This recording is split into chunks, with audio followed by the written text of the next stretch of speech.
Welcome back. అడుగడుగున ఉద్రిక్తతతో నిన్న హైదరాబాద్ నుంచి సిరిసిల్ల వరకు మొత్తం జరిగిన సంఘటనలు మనం లైవ్లో చూసాం. అదేవిధంగా ఎక్కడికక్కడ పరిస్థితులు కానీ ఇవన్నీ కూడా ఇలాంటి టెన్షన్స్ క్రియేట్ చేసిన పరిస్థితులు విజయం గారి దీక్ష ఎంతవరకు సక్సెస్ అయిందంటారు రవీంద్ర నాయక్ గారు? ఈరోజు ముఖ్యంగా దీక్ష సక్సెస్ లేక ఫెయిల్యూరు లేక ఎవరో అల్లరి మూగలు అల్లరి చేసినారనే విషయం కాకుండా మనం గొప్పలు చెప్పుకుంటాం. మన ప్రపంచంలో మన భారతదేశము ప్రజాస్వామిక దేశం, వీఆర్ నెంబర్ 1. ఇన్ని సమస్యలతో కొట్టుమిట్టాడుతున్నా, ఈ రోజు వరకు చిన్నపిల్లల్ని అమ్ముకుంటున్నా, చంపుకుంటున్నా, మరి ఇన్ని విధాలుగా ఎన్నో ఘోరాలు జరిగిపోతున్నాయి. అయినా కూడా మనది బ్రహ్మాండమైనటువంటి ప్రజాస్వామ్య దేశం అని మనం చెప్పుకుంటాం. మరి ప్రజాస్వామ్య దేశంలో మరి ఇటువంటి ఇష్యూస్ టేకప్ ఈ మా వైఎస్ఆర్ కాంగ్రెస్ పార్టీ ఈ రోజే ధర్నా దీక్ష చేయలేదు.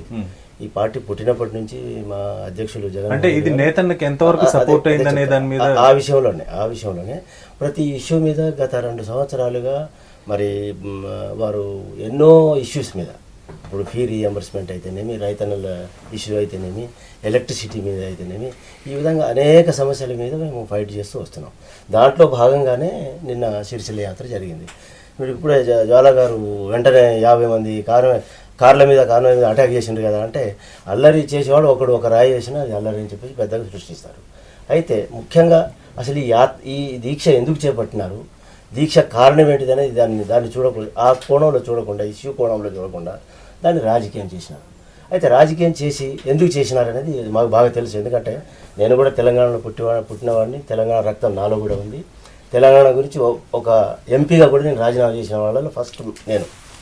అయితే నాకు బాగా తెలుసు కాబట్టి నేను ఈ విషయాన్ని, ఎందుకంటే నిన్న అక్కడ ఉన్నటువంటి ఇష్యూస్, రాజశేఖర రెడ్డి గారు ముఖ్యమంత్రిగా ఉన్నప్పుడు వారు అక్కడ వెల్ఫేర్ గురించి, అయితే నేతన్నల వెల్ఫేర్ గురించి ఎన్నో కార్యక్రమాలు తీసుకున్నారు. దాదాపుగా 15 వెల్ఫేర్ కార్యక్రమాలు తీసుకున్నారు.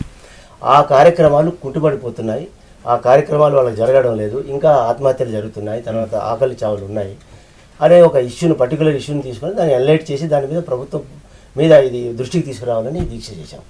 చేస్తే అక్కడ మరి టీఆర్ఎస్ సోదరులు, అదే నేను అక్కడే ఉన్నాను, నా ఎదురుగానే ఎవరో ఒకరు రాయి వేసినారు, ఒకరేమో కోడిగుడ్డు వేసినారు. మరి ఒక ఆడపడుచు, ఒక ఆడబిడ్డ, మరి టీఆర్ఎస్ నాయకత్వం కూడా ప్రతిసారి చెప్తూనే ఉంటుంది, మనం చాలా గౌరవంగా ఉంటాము, మర్యాద ఇస్తాము, మర్యాద పుచ్చుకుంటామని చెప్పుకుంటూ, మరి నిన్న ఆ విధంగా జరపవలసింది లేకుండే. అది జరపడం వల్ల ఆ పార్టీకే నష్టం. అది కానీ దీన్ని అర్థం చేసుకోకుండా, అంటే నా ఉద్దేశం ఏంటంటే టీఆర్ఎస్ పార్టీ ఎప్పుడెప్పుడైతే వీక్ అయిపోతుంటుందో, ఎప్పుడెప్పుడైతే డీవియేట్ అయిపోతుందో, ఎప్పుడైతే వాదం బలహీనపడుతుందో, ఆ టైంలో ఏదో ఒక గిమ్మిక్ చేసి ఈ విధంగా ఇష్యూను మళ్ళీ రేకప్ చేయాలని ఒక దురుద్దేశంతో చేసిందని చెప్పేసి నేను అనుకుంటాను. ఇది నా ఉద్దేశం. రఘునందన్ గారు, 10,000 మంది పోలీసులు, అడుగడుగున లాఠీ చార్జీలు, ఎంతవరకు అంటే సిరిసిల్లకి అంత అక్కడ దీక్ష చేయడానికి ఇంత హైప్ క్రియేట్ చేయాల్సిన అవసరమా? ప్లస్ ప్రతి చోట కూడా అడ్డుకున్న వాళ్ళందరూ తెలంగాణ కార్యకర్తలని వైఎస్ఆర్ కాంగ్రెస్ పార్టీ అంటుంది. తెలంగాణ వాదుల లేకపోతే తెరాస కార్యకర్తలు అనుకోవచ్చా? మీరే చెప్తా ఉన్నారు, వేలాది మంది పోలీసుల ఎస్కాట్ తోటి మా జిల్లాలో 144 సెక్షన్ ఉందని మా జిల్లా ఎస్పీ గారు మొన్న ప్రకటించినారు. మధ్యాహ్నం నుంచి అమల్లోకి వస్తుంది. 144 సెక్షన్ అమల్లోకి ఉంటే 4 కంటే ఎక్కువ జమ కావడానికి వీల్లేదు సార్.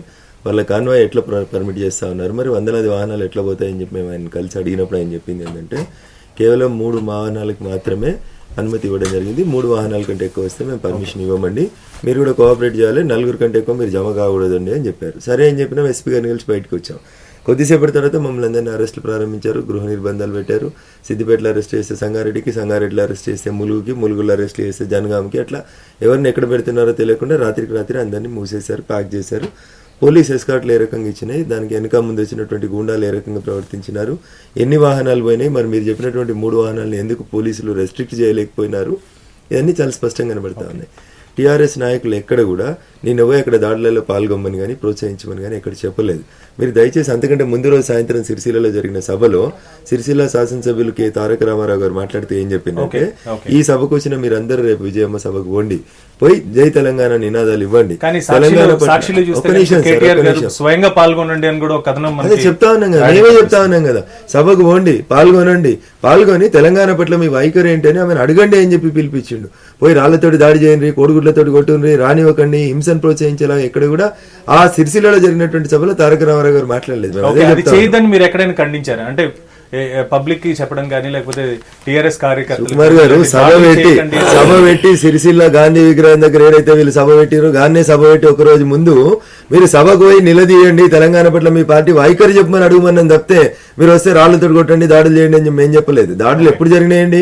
వీళ్ళు 144 సెక్షన్ ని వైలేట్ చేసి 3 కార్ల కాన్వాయ్కి పర్మిషన్ ఇస్తే 300 నుంచి 500 కార్లు హైదరాబాద్కి వెళ్ళి బయలుదేరి వాళ్ళు చెప్తా ఉన్నారు అక్కడనే జనమంతా స్వచ్ఛందంగా వచ్చారు, మాకు స్వాగతం ఇచ్చారు అని. 500 కార్లు పోతే కారుకు 10 మందిని లేసే సుకుమార్ గారు అక్కడనే 5,000 మంది అవుతారు.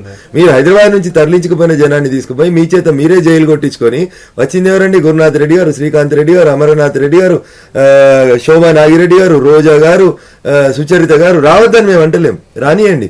కానీ అక్కడ మాకు తెలంగాణ ప్రాంతం నుంచి వచ్చినటువంటి నాయకులు లేరు, చేనేత కార్మికుల గురించి మాట్లాడింది లేదు. తెలంగాణ ప్రజలు పొలాలలో పనిచేసుకుంటుంటే వాళ్ళ మీద పోలీసులు పోయి మీరు ఇక్కడ నాటేసుకోవద్దు, మీరు ఇక్కడ ఎల్లమ్మ గుళ్ళో పూజలు చేసేందుకు పోవద్దని దారం పడిపోతున్నారని కూడా కొడుతున్నటువంటి సందర్భంలో మహిళలు తిరుగుబాటు చేసిరు, మహిళలు కొడుగులతో కొట్టిరు. అంతేగాని విజయమ్మ మీద దాడి చేయాలి, విజయమ్మ మీద బాంబులు వేయాలనేటువంటి సంస్కృతి తెలంగాణలో ఎక్కడ లేదండి. వ్యక్తిగతంగా ఎక్కడ కూడా ఆమెకు ఎవరు హాని తలపెట్టలేదు.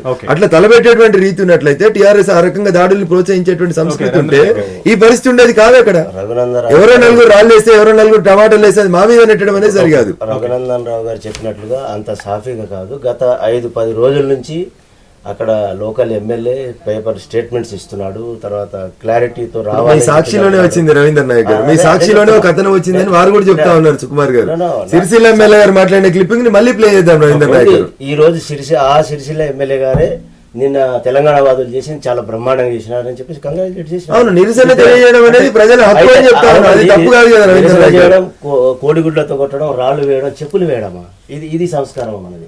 ఇదేనా మనం నేర్చుకున్నది?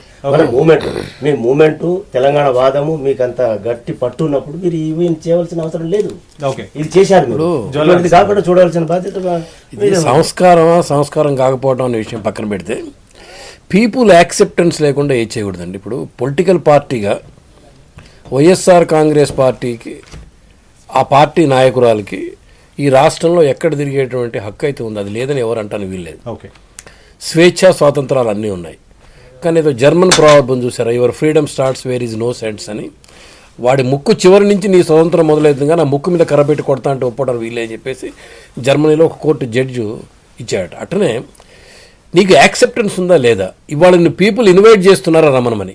సిరిసిల్లలో చేనేత కార్మికుడికి జరుగుతున్న అన్యాయాన్ని మీరు ఎలుగెత్తి చాటండి అని చెప్పేసి మిమ్మల్ని ఇన్వైట్ చేశారా, రమ్మన్నారా, లేదా ఇక్కడ కూర్చోమన్నారా, ధర్నా చేయమన్నారా? అదేం లేదు కదా. ప్రజా సమస్యల మీద ప్రజా ప్రతినిధులు ఎక్కడి నుంచి ప్రజా సమస్య అంటే ఇవాళ తెలంగాణలో ఉన్న ఏకైక ప్రజా సమస్య తెలంగాణ రాష్ట్ర సాధన.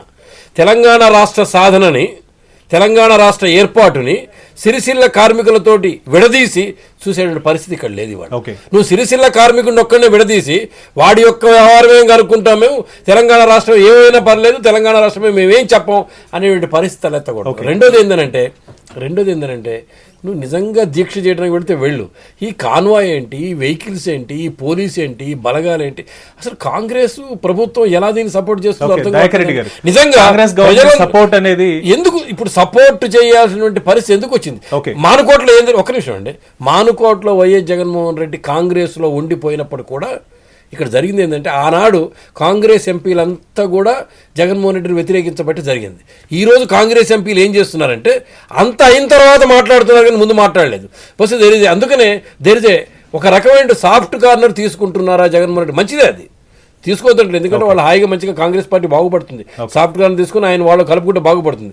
కానీ ఇక్కడ ప్రజలు నిన్న జరిగింది ఏంటిది, అల్లకల్లలో అయ్యారు. చివరికి ప్రజలందరి మీద వాళ్ళ మీద లాఠీ చార్జీలు. ఆ అమ్మాయి ఎవరో ఆ వ్యాన్ మీద నిలబడి మాట్లాడుతుంటే తోసేసినటువంటి పరిస్థితి చూసాం. నిన్న ఏదో ఛానల్లో చూపించారు, అమ్మాయిని హాస్పిటల్లో మాట్లాడుతుంది అనమాట. పాప అమ్మాయి హాస్పిటల్లో చేరి కూడా తెలంగాణ అంటుంది. ఇవన్నీ ఏమిటండి ఇవి? ఇది ఎక్కడ దీక్ష? ఈ దీక్షలు ఏంటంటే దయాకర్ గారు అంటే 10,000 మంది పోలీసులు ఇలాంటి సపోర్ట్ చేసి అన్రెస్ట్ గా ఈ దీక్ష చేయించాల్సిన అవసరం కాంగ్రెస్ గవర్నమెంట్ కి ఏంటనేది కూడా జ్వాలా గారి క్వశ్చన్. అంటే దీన్ని మనం ఎలా అర్థం చేసుకోవచ్చు? ఇది ప్లాన్డ్ గా అంటే ఉన్న పరిస్థితులను రెచ్చగొట్టే విధంగా గవర్నమెంట్ కూడా సపోర్ట్ చేసిందంటారా, లేకపోతే ఇది ఎవరైనా చేయడానికి సపోర్ట్ చేయవలసిన పరిస్థితి? అంటే రేపు పొద్దున్న చంద్రబాబు నాయుడు గారు అలాంటి పరిస్థితుల్లో వెళ్తాను అంటే కనుక గవర్నమెంట్ ఇదేలాగా 10,000 మంది పోలీసులు 500 మంది 500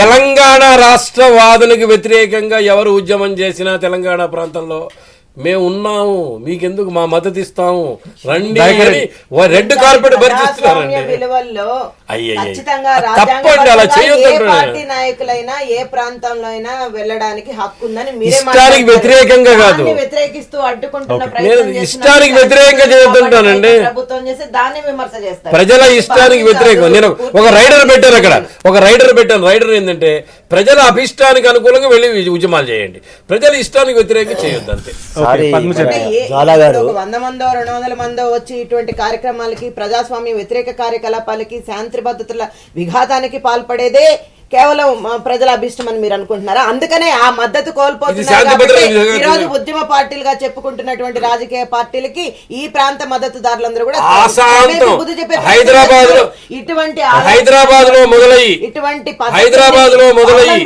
సిరిసిల్ల వరకు ఒక నిమిషం జ్వాల గారు చెప్పండి. పద్మజ గారు, హైదరాబాద్ లో మొదలయ్యి సిరిసిల్ల వరకు కూడా శాంతి భద్రతలు భంగం కలిగిందా కలగదు? మీరే చెప్పండి, దానికి మీరు గుండె మీద చేసి చెప్పండి. ఏ రాజకీయ పార్టీలు ఏ ఉద్యమ ముసుగులో పిలుపుని ఇచ్చారు, రెచ్చగొట్టే కార్యక్రమాలు చేశారు అని కూడా మనం పోనీ ఎవరు పద్మజారెడ్డి గారు ఆడలేక మధ్యలో ఓడింది అన్నట్టు మీకు చేతగాక ఒక రాజకీయ పార్టీ రెచ్చగొట్టిందని చెప్పదు ఇక్కడ. ఒక్క నిమిషం. వైఎస్ఆర్ కాంగ్రెస్ పద్మజ గారు, ఒక్క పార్టీ నిమిషం. ఉప ఎన్నికల సందర్భంలో కడపలో చంద్రబాబు నాయుడిని కనీసం తిరగనివ్వకుండా నియోజకవర్గాల్లో ప్రచారానికి కూడా పాల్గొనకుండా రాళ్ల దాడి చేసిన సంఘటన కూడా మనం ఇక్కడ గుర్తు చేసుకోవాలి. ఏ రాజకీయ పార్టీ అయినా సరే ఈ రాష్ట్రంలో తన కోరుకున్న చోటుకి వెళ్లే భావ వ్యక్తీకరణ స్వేచ్ఛ చేసుకునే అవకాశం ఉందనే విషయాన్ని అన్ని రాజకీయ పార్టీలు కూడా గమనించాలి. తమ దాకా వస్తే మాత్రం రాజకీయ విలువల గురించి మాట్లాడడం కాకుండా ఖచ్చితంగా ఏ రాజకీయ పార్టీ అయినా ఖచ్చితంగా ప్రజాస్వామ్య విలువల్ని గౌరవించే పద్ధతులు మాత్రం అవలంబించాలా. అటువంటి సందర్భం వచ్చినప్పుడు శాంతి భద్రతలు కాపాడే ప్రయత్నం ఒక నిమిషం తెలంగాణ